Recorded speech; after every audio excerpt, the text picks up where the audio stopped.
Welcome to Ningyo BINGO, where you keep on collecting dolls, but you never seem to win the game.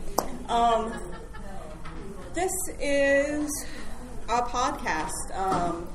In fact, right now I am recording. Don't worry about it. It's cool. May or may not use this. My last panel that we did, we actually took the slides and we made it into a YouTube webisode for everybody to see and enjoy. So that might happen to this one. Don't worry about it. It just might be a thing. And that actually helps us reach a lot of other people that might not be here today, like one of my friends that's in Fort Worth, Dallas. That's closer to Dallas, was only able to attend yesterday. So this helps us get to a lot more people and teach a lot more people.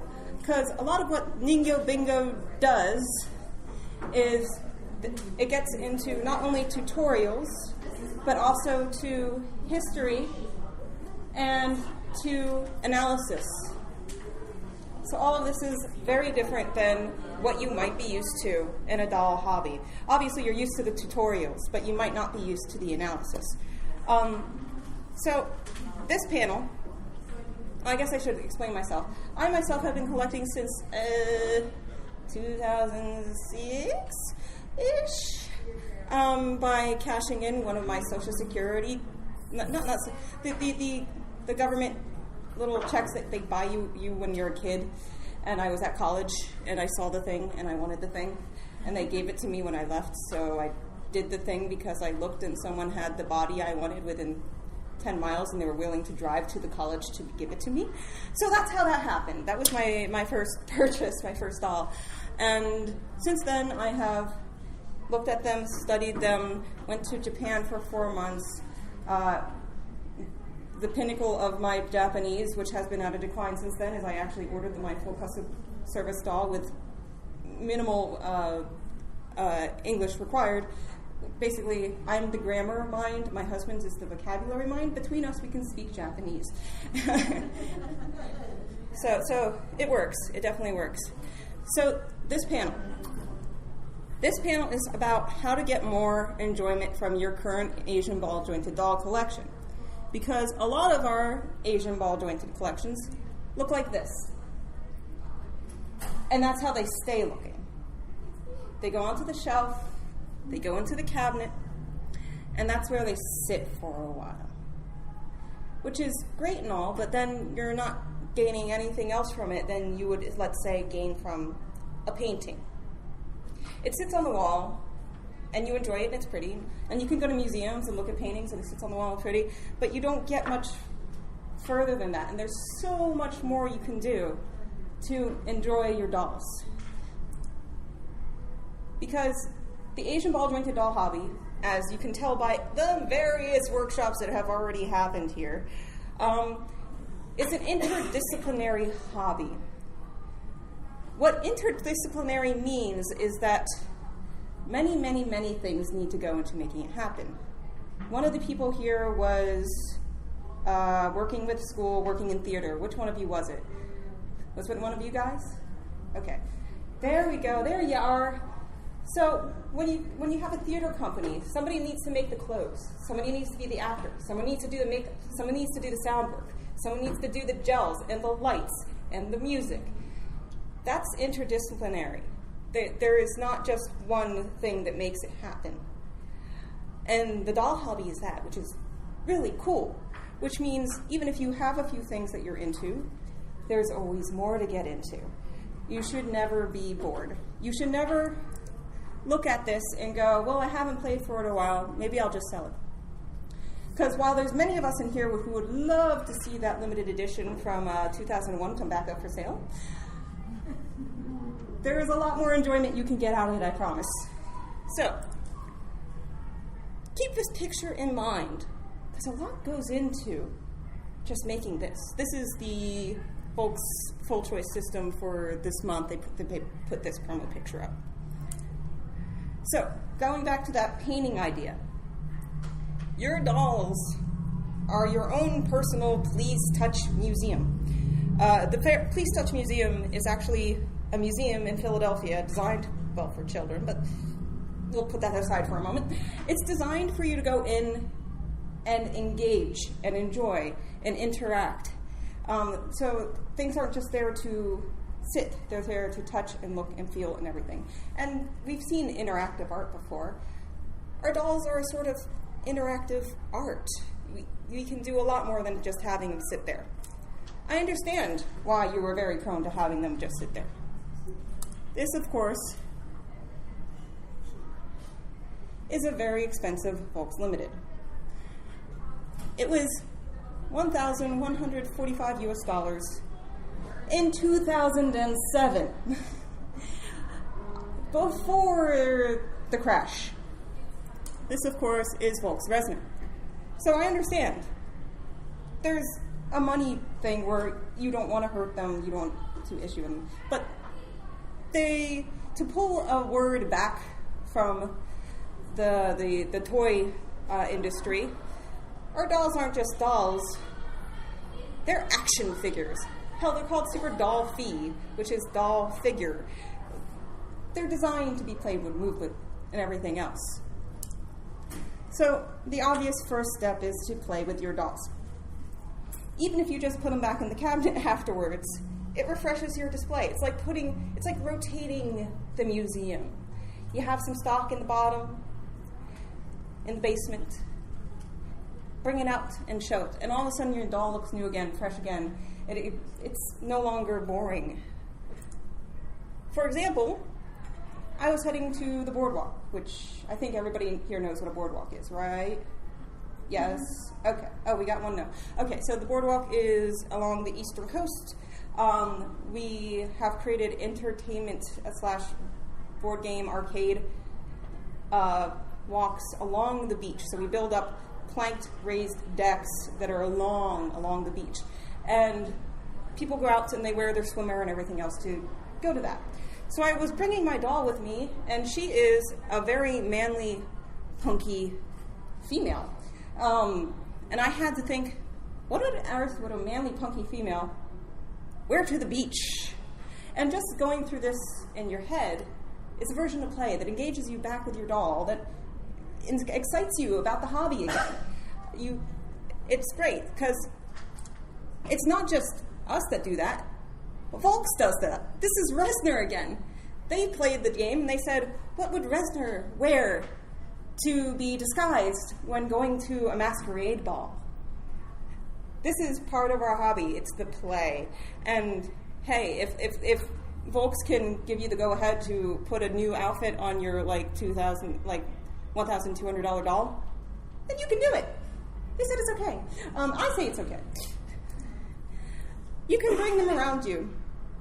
Part of the fun of the dolls is that they're a different scale, so you can do fun things with pictures and the like. And just having them around you rather than sitting in the same spot has you engage back with them, has you bring them a little closer to your heart. You can bring them to events, and once again, you can think about what they might like to wear. Obviously, for a cherry blossom festival, a nice yukata or kimono might be appropriate.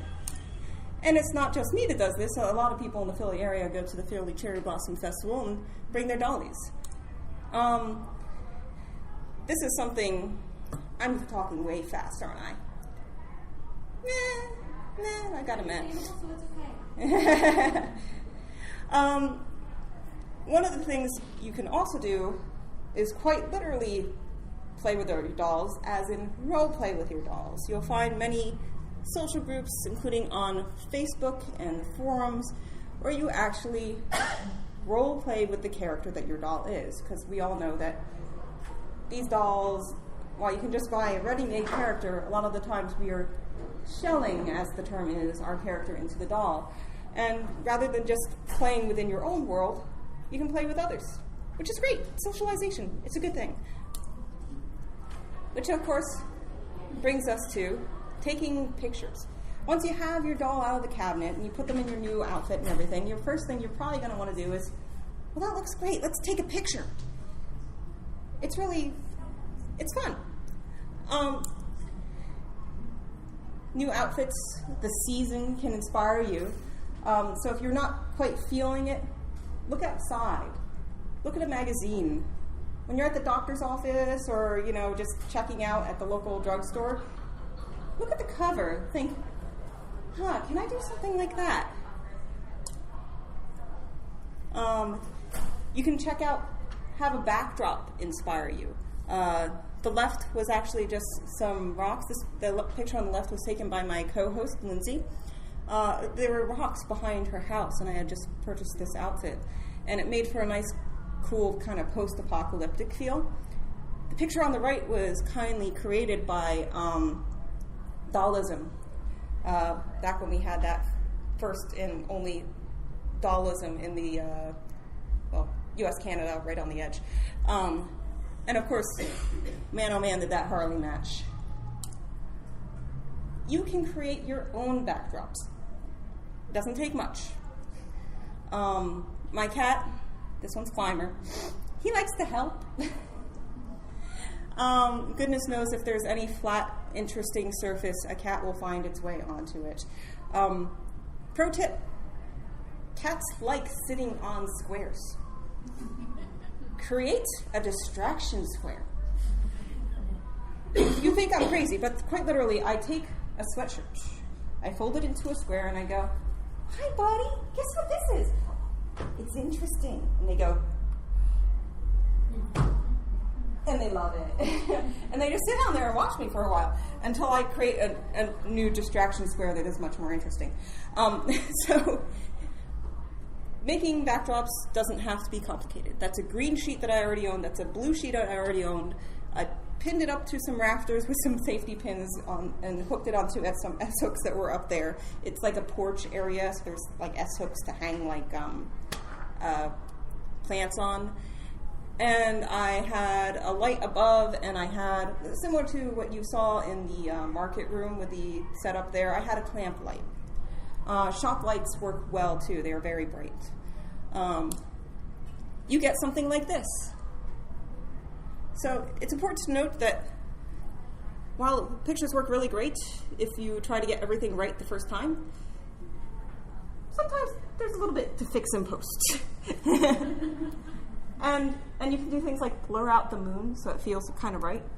And it works out pretty great. I like the skeleton creeping. Oh, and somebody was mentioning a cyclops earlier. So once again, you can let the seasons inspire you. Those miniature Christmas trees are great, but if you don't want to get one of your own, you can simply raise up a chair or a stand to an area about the top of your tree, if your tree isn't ginormous, and have them sit there to get your nice picture, and then the tree seems pretty in scale, especially since most lights will just blur out when you're taking a photo anyway. And of course, everybody, in case you don't know, those wine toppers work very well for holiday photos. You might have some belly buttons showing, but they work great.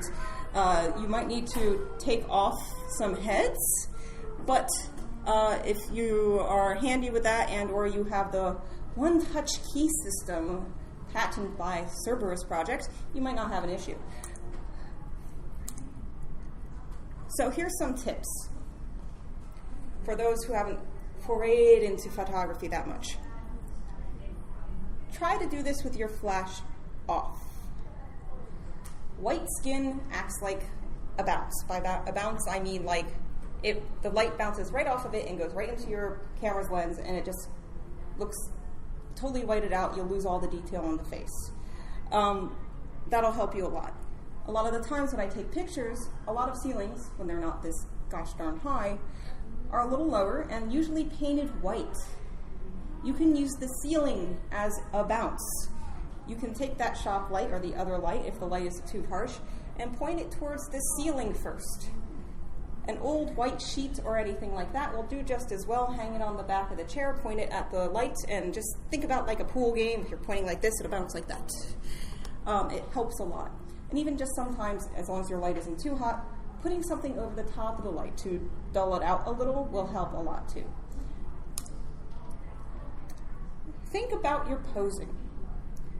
As you can see, Tempest, my Lishi, at this point in time when I took this photo on a fetal 70 body, looks very nice and relaxed here.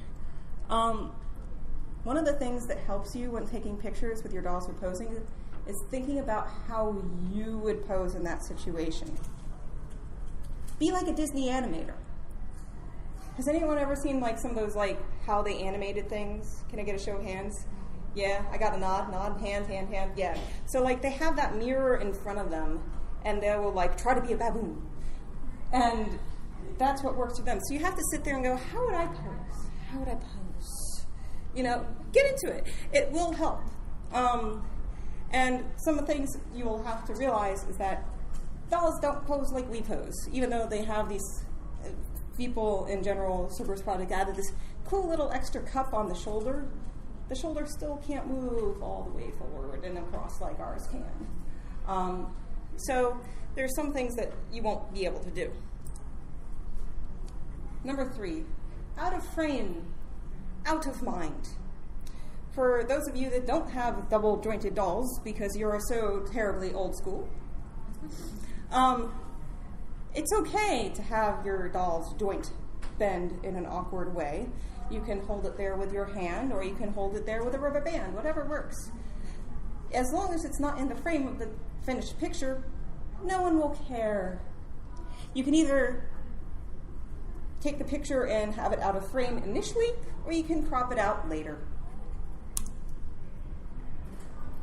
Finally, find things in scale. Even if it's just a prop or two, or maybe you have a tiled floor, or maybe a tiled backsplash that has that tiny little tile on it. Little details like that will make the world they feel in feel a lot more real. That being said, like I showed with the picture with her with the mixing bowl, sometimes it's fun to play with the scale. That could be fun too. All right, so you got the basics. Here's some advanced ideas. Play with your lighting. Oops. Yep, play with your lighting. So this one was done with my co-host, and that is actually one of those bounces. You know the ones that you kind of twist and it becomes a smaller circle and you let it go and it goes bloop, and it's a big circle. That's a bounce that was attached to what's called slave lighting, which means when she hits the button to take the picture on the camera, there's actually separate flashes that are away from the dolls in separate areas. We did that. We put a red film over that flash and behind the bounce, which is how we got this really cool, like, GoldenEye 007 looking picture, which is really quite cool. So you can play with your lighting a lot. As long as you're not, like, whiting it out, well, unless you want to white it out, that's a great way to make a ghost seem like it's glowing, though you're going to lose a bit of detail. You can start to have a lot of fun with it, and photography becomes less boring, because as you get a little bit more control with your camera and things like that, you can get more explorative, like with your focusing. There's something called depth of field, depth of focus. In this picture, just about everything, the little leaves on the blades of grass and the flower, they're all pretty much in focus, which is okay when everything else is in the same scale. But our dolls are not in the same scale as the rest of the world. So what helps is to adjust that depth of focus. So your doll will be in focus, and then everything else behind them will be out of focus. This helps if things seem big, if there's words or print around or things like that. It'll help keep it seeming in scale. Now, of course, if you have all these awesome photos, and perhaps if you role play with your dolls, you have a story, the next section would be a photo story.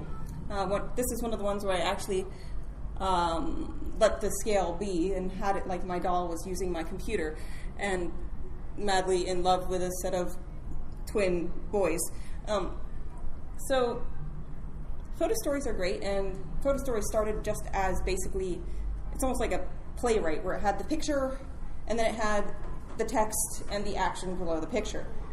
Photo stories have evolved a little, and if you want to play around with your photo editing software of choice, you can create almost like a comic strip-like presentation for your photo story. and it's really good. If you want to really go into creating comic-like photo stories, I highly recommend the book How to Draw the Marvel Way. No, you're not drawing, but it has a lot of information on how to make action flow from frame to frame. I don't know if you really want to go that far, but you can if you want to. You can go further.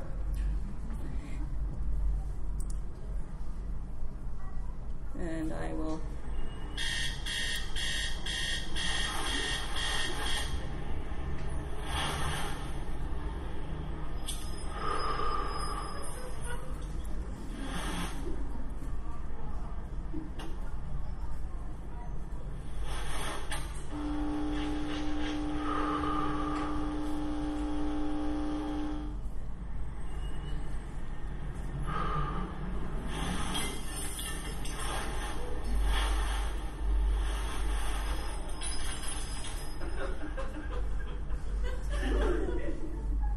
So that was AliceAlicaArisu from YouTube's videos, the Ethan's Morning and Ethan's Disaster. It was not overly complicated. There was not that many frames per second, but there was one set and one TV set, and then there was no TV set. But it got you interested. It got you laughed. You laughed at the end. You can do a lot with just a little. There was not a lot of frame rate. You can do a lot with just a little in the photography. And while wire armatures and everything else like that will help you a lot, I highly recommend you watch Making of Kubo if you really want to get into stop motion and see how that works. But you don't have to start that complicated. And you can go really, really far with this. And it's fun. And people enter these things into like movie festivals and things. There's like ones that I've seen on YouTube that were a little bit more abstract and a little bit less linear and in the storyline that I could tell that have been entered into festivals. So this is a whole new avenue to take with your dolls. And most of your dolls have characters and most of your dolls have amazing outfits. So why not make a movie?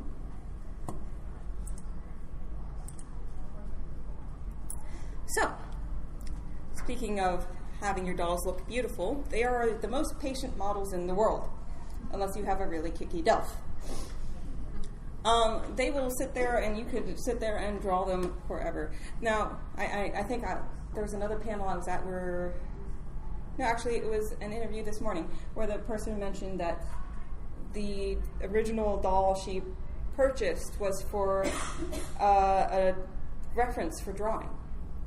They work really well for that, and especially if it's your character, it can help you visualize it and visualize how the head turns. There's some things that other figures and drawing references do better. For example, once again, your arm can go like this. Most dolls can't do that. And your body has pieces that squish. So like to actually sit in a seiza, in a Japanese kneeling position, that is pretty hard for most dolls, but they will sit there and you can draw them and it'll be nice. It's very relaxing to do this and it gets them out of your cabinet. So let's get a little bit more into it. Everything we've had so far maybe required a computer, a camera, and your doll. Now let's get a little bit more into this interdisciplinary hobby. Sewing. Who here sews for their dolls? Yay! Who here wants to sew more complicated things for their dolls? Ooh, yeah. There's a lot of cool things you can do with sewing. Once again, going back to dollism, this was inspired by their contest. Having an inspiration will definitely help you push yourself a little further. I, for one, had never made a doll petticoat or a bustle, but then I did. This was, of course, the theme was a masquerade inspired by your fandom, and my major fandom is Full Metal Alchemist. You can get inspired by lots of things. I always say this wrong. I'm just going to say Pokemon. This one's a shiny Glaceon. There's a Jin shop. I can't say it. I'm sorry. This is where my co-host would help me out. Yes, thank you. You can make couples outfits for your dolls that have a friend or girlfriend, lover, mysterious mistress. The one on the left was actually from a pattern from an old, one of the old doll magazines is now discontinued. Was it Hot Doll? Yeah, because Fashion Doll Quarterly is still the one that's still around, so it's Hot Doll. On the right, I was inspired when I went to the panel on, not the panel, the Volksdallpa of 2008, and it was all Alice in Wonderland themed. So I made her the Cheshire Cat. So here's some tips for those of you who want to get into sewing a little. Fabric and scale. I actually have these two guys at the front. You can look at them later if you like to. The one on the right here is wearing what I was trying to sew as a sweatshirt. I sewed the one on the left first, out of actual sweatshirt material. You can tell it looks bulky as hell. It didn't end up very good. So one of the things you have to consider when you're sewing a doll's fabric is how that will look on the doll. Because everything from the size of the knit to the weight, the thickness of the fabric will affect how it lays on your doll and how it appears next to them. If you want to see some really good examples of this, there is on the Ring Doll table, which you can check out tomorrow, there's a gentleman in a suit. And they found the gosh darned tiniest woven fabric for that suit. And I'm just like, I am in love with this fabric. Well, I'm in love with the doll too, but just the fabric, yes. Minimize seam allowance. What might be a 1/2 inch or a 1/4 inch seam allowance for you ends up being a half to the entirety of your doll's arm. You can look for fabrics that don't fray. They tend to be a little stiffer though. You can use things like no fray and even super glue, which is not water resistant. Obviously, let it dry fully before putting it on your doll, and that will prevent that from fraying. And of course, the most simple thing is to, once you sew your outfit, cut down the areas, particularly parts where it would bunch up, where you have seams intersecting, like on the underarm or in the crotch of a pant, to make sure that there isn't an abundance of extra fabric there.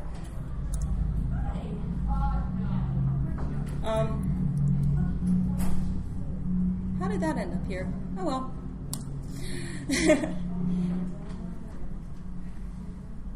Yeah, that was a goof. Okay, where am I on my thing here? Search the children's sections for fabric. The children's section has clothing that is built for tinier people.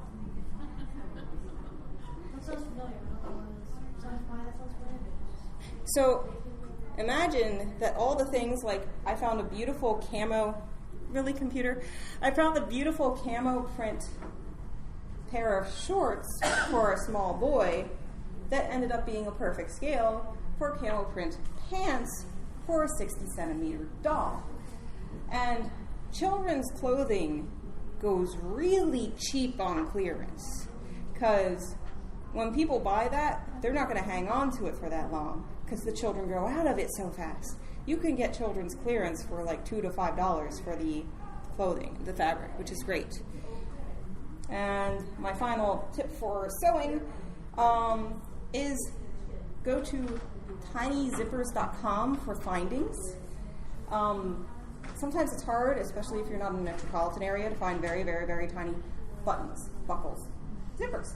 And this is a website that has, I'm pointing at this because it should be up here. Tinyzippers.com is a website that has all these tiny little findings. It might take a little give and take to get the exact scale that you need, but it is there. Now, there's a lot of advanced things you can do with textiles. You can do beading. You can do corsetry.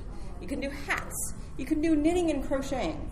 This one's the one that really starts to get my brain, because some people sit there with what's called a size 0 or 00 needle, and they sit there and knit. It's like knitting with 2 pins. If you can imagine knitting with 2 pins, like the pins you use to pin your fabric, that's what they do to make textiles. I've seen someone make a sock. It's just, why do that to yourself?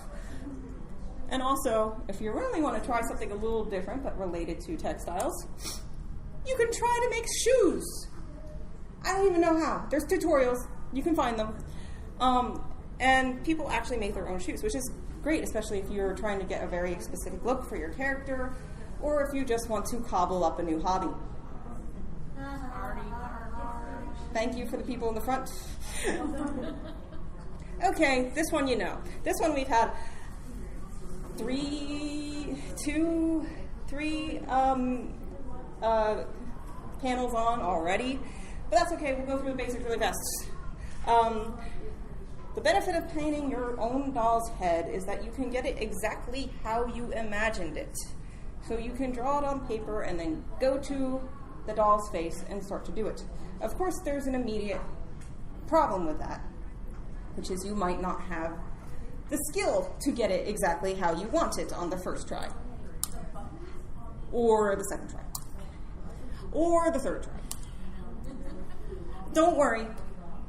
It just takes practice. And for your vinyls and your resins, most face-ups are easily wiped from every single area except between the lips and the ears, in the nose, and in the corners of the eyeballs. But don't worry, there's ways to get stuff out of that too.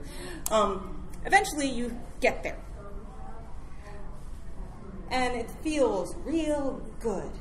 My only complaint about this one is I was attempting to try to paint teeth in, and it just kind of ended up like a milky outline on his lips. Oh well.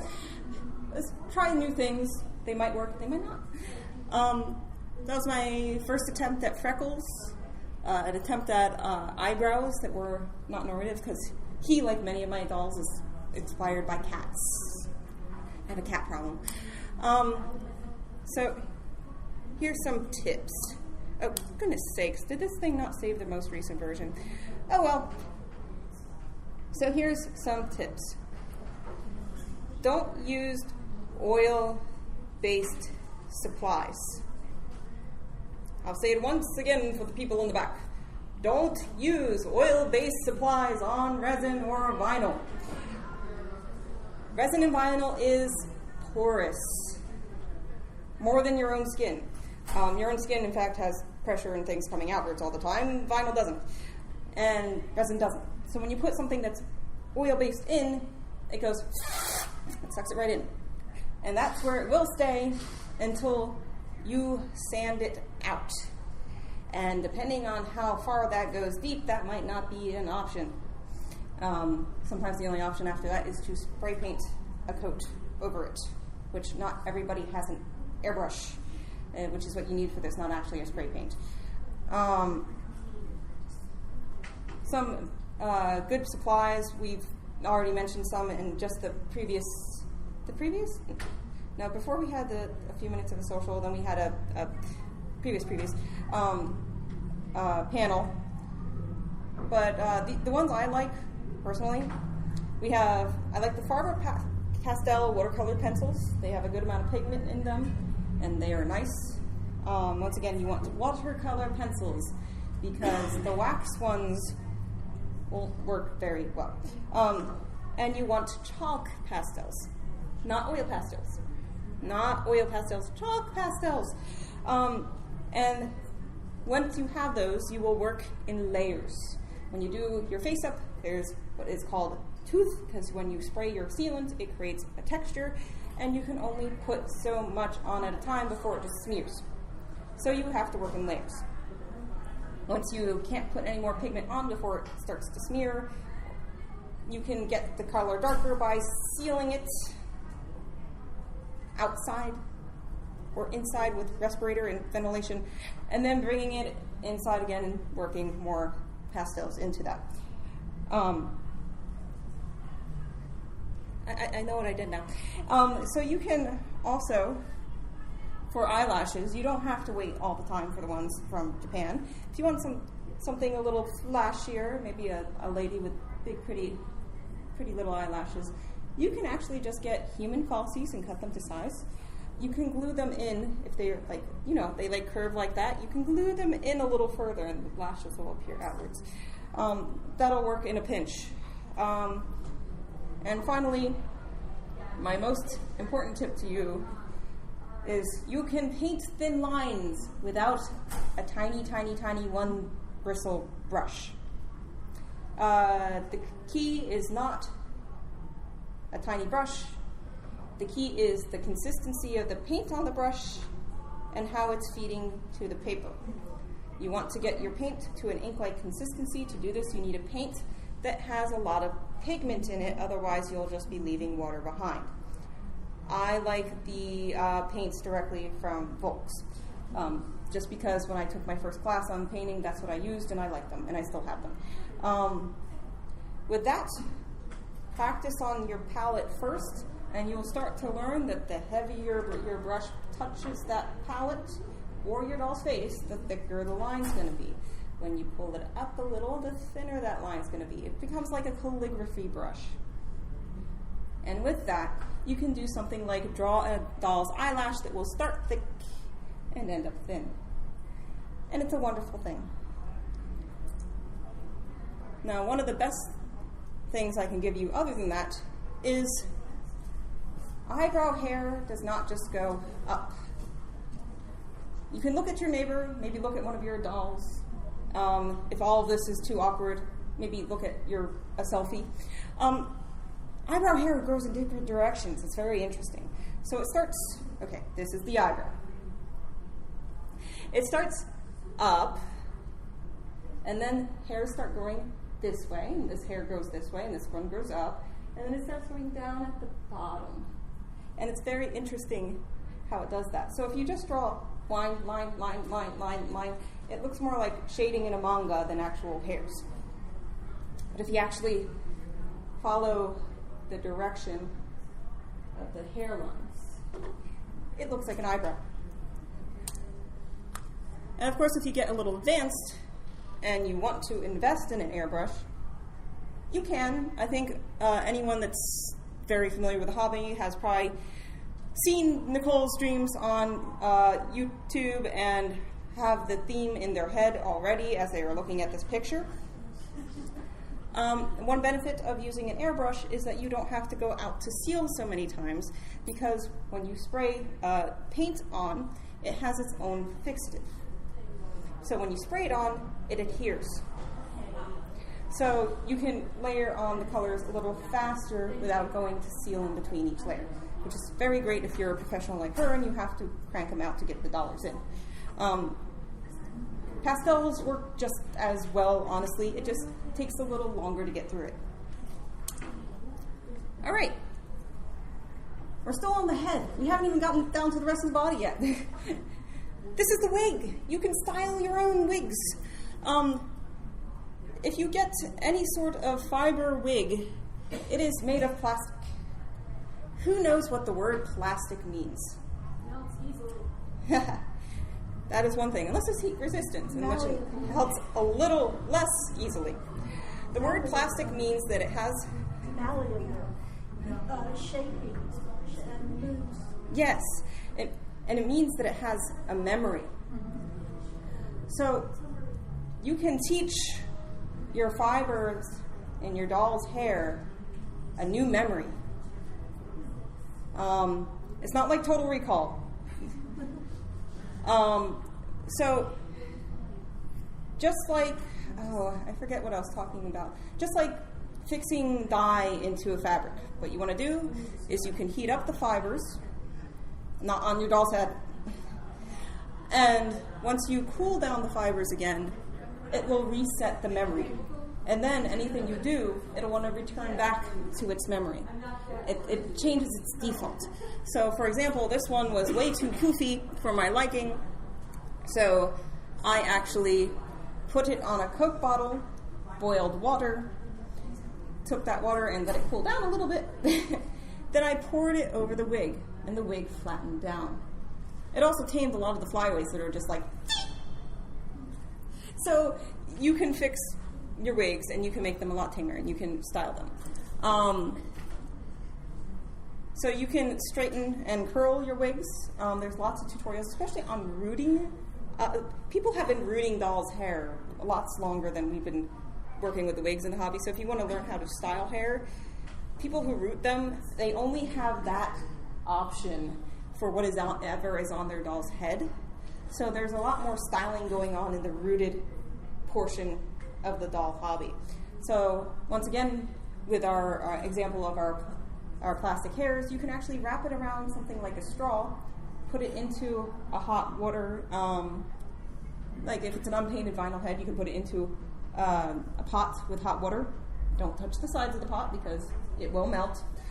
You lift it up, you put it in some cold water, you take out the straw, and you have a curly hue. You separate it out, you have lots of curls. It's lovely. So something new in our hobby, I say new because 2005 is my beginning, so, you know, everything is relative, is these yarn wigs, which is really great because people can do things like natural parts very easily and everything, and they separate out the fibers and everything like that. And they style the wigs. Unless you're really going for that bowl cut look, you'll want to get something, or not cut straight across, cut like, once you get it close to the size, you want to cut up and get it a little better. I am not a trained hair stylist. You will need to get someone more trained or more YouTube videos to learn a little bit more about hairstyling. But you can make your wigs do what you want. Now, if you go really advanced, I don't think this will work on any other scale than 1/3. There's something for humans called lace front wigs. On a human scale, this usually happens so that you have a natural hairline in the front. It's actually a thin lace that individual hairs are attached to, so that it sits outright and has the right left and the right density, and it looks transparent on the skin, so you actually have a hairline. Usually on dolls, especially when we look at fashion dolls and the like Kens and things, they will, or even if your doll or a special doll has a pronounced widow's peak, they'll paint it on, or they will felt it on. But you can actually, if you're so daring, at least for the 1/3 scale, you can actually make a lace front wig. Now, rooting is a little harder, but not too hard. You can do it with stuff that you probably already have at home. All I used was wine cork, a needle, which I had. Needles usually come with this, with the hole closed. You cut and saw it open so that you end up like this, and that's the end you use to poke into the doll's head. This is called pressure rooting. You take a couple of the strands that you want, you press it into the doll's head. Because the vinyl has a plasticity and remembers where it wants to be, you pull it out, the vinyl goes, grabs onto that little weft plug that you just put in, and the hair remains in the head. Then once again, if you need to get it to sit right, you're going to need to style it with heat. Okay, we're still on the head. Making eyes. There's kits in the market room once again tomorrow. There's also one panel. Does anyone know if that panel already happened or if it's tomorrow? Yesterday. There you go. So you can actually make your own eyes, which is great for making your own characters, because you can get, once again, exactly what you want. Yay! Am I going over? What time do I end? Anyway, so you can make the iris, you can make the pupils, or if you want to be advanced, they sell the resin silicone-like forms. You can start from that point and make your own eyes. I have seen them on eBay and other places. I'm trying to remember where I found this. I wasn't able to find them on eBay because I went looking a couple weeks ago. I looked on Etsy too. If I find out, I'll post it on my blog. By my blog, I'll probably post it on Facebook because that's more frequented. I found this image by Google searching. So, I am over. Okay. I thought it was going to. So modifications, we all know how this works. We add stuff on. The simplest modification you can do is sueding and wiring. Come on now. Until 8 p.m. Cool. I'm 3 minutes over. One new wonderful thing that is out for modifications is dyes that are specifically made for plastics that are easy to get to. There is now a new RIP dye and now iDye poly, and that's how this wonderful customization artist was able to get this deep dark black, which is nigh impossible to buy from any doll company. Making props can be as easy as some cardboard from your Disney Infinity toys and your cat trying to help you. And once again, it was a space, it was a square space. I did not put up my description square. Be prepared. So, I'm at the end. Would you believe it? If you're super advanced and you really want to try something else in the doll hobby, it doesn't have to be with your dolls directly. You can make a website that is a historical website.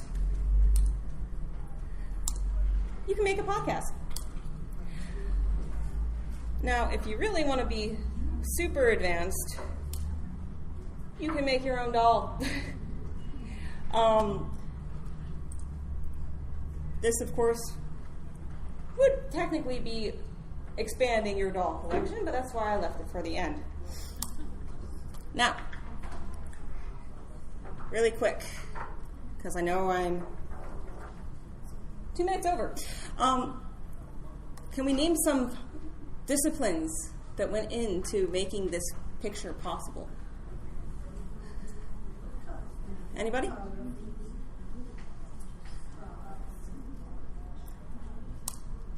So, in the end, you're going to share your results with your friends, probably on a forum like this one. And that is because you are helping to in Maslow's hierarchy of needs, fulfill your self-actualization. But more on that in my panel tomorrow. This is your brain on dolls. So thank you very much for sitting here and hearing me babble about all the many, many, many, many different things that go into just making your doll sit there and look pretty, and all the things that you can expand your hobby into so that you will never be bored with your doll hobby. Any questions? Thank you.